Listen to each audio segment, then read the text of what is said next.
Proceeding to the next step, now we are going to create our section. So I'll just hide these sections that we can leave it here. So I can go to view, section, and then I'll create my section here. Okay, and as soon as I create it, in my case I already had 4, so it created one extra. I can either click here or I can double click on this icon here to go there. Okay, so I'll hide everything I don't want. I don't want my levels, I don't want my grids. Okay, so now I just have my project, and to insert the dimensions I usually use the coarse option as the detail level, but you gotta remember that after you finish you switch it back to fine. Okay, so I will go to annotate and aligned, and then I can just click on my floors and I will click on the bottom of my ceiling. This should have been on the bottom, so let's go again here, the bottom of my ceiling. Okay, my slab here, and my ceiling, slab, slab, and wall. Okay, you see that the dimensions are too big. That might be because of the scale we have here. So if we go back to our homework, let's see, transfer section 3/16. Okay, there we go. This I will just put it up here so we can see it better. Okay, so I will have these on this side, and then I will go ahead and dimension the doors of my project. So you see that we have up to a details of 16ths, so we can go ahead and change that to, I'll press, you can either go here, manage, let's see, it should be the, yes, project units, and the length, I'll select round to the nearest 1/8. Okay, okay, so now it should work. Yes. Okay, so usually we want some round numbers, so this should go up to height. Let's do 7 for example, and this should have gone up to 7. Okay, so I guess it depends on the detail of the door.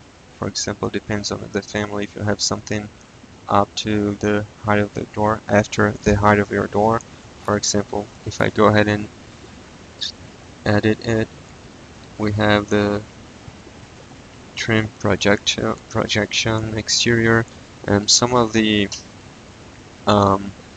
type parameters here might increase our total height, so this might be because we have a little extra here, but in our case this will be it.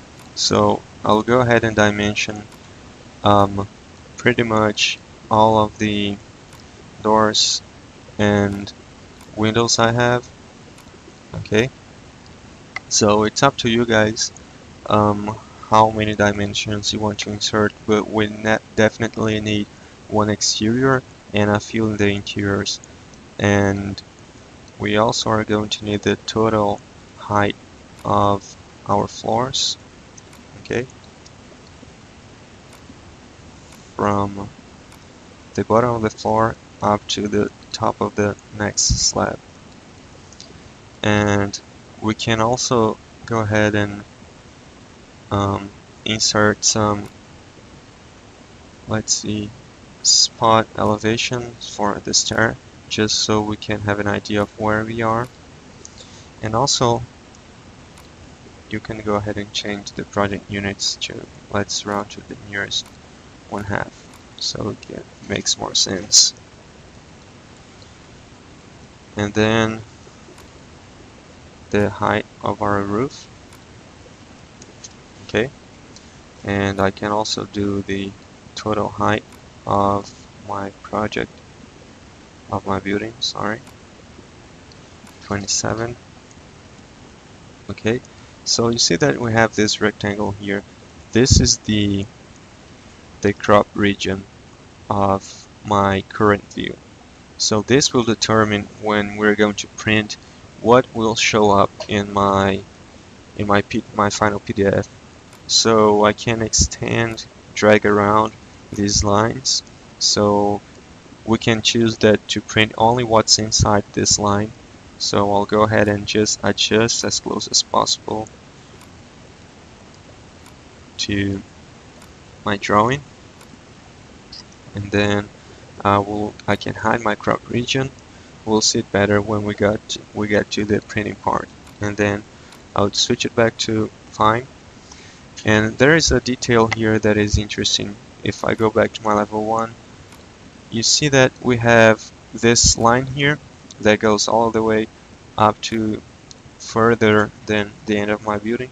If I just drag up to here and go back, we see that we do not see our windows anymore.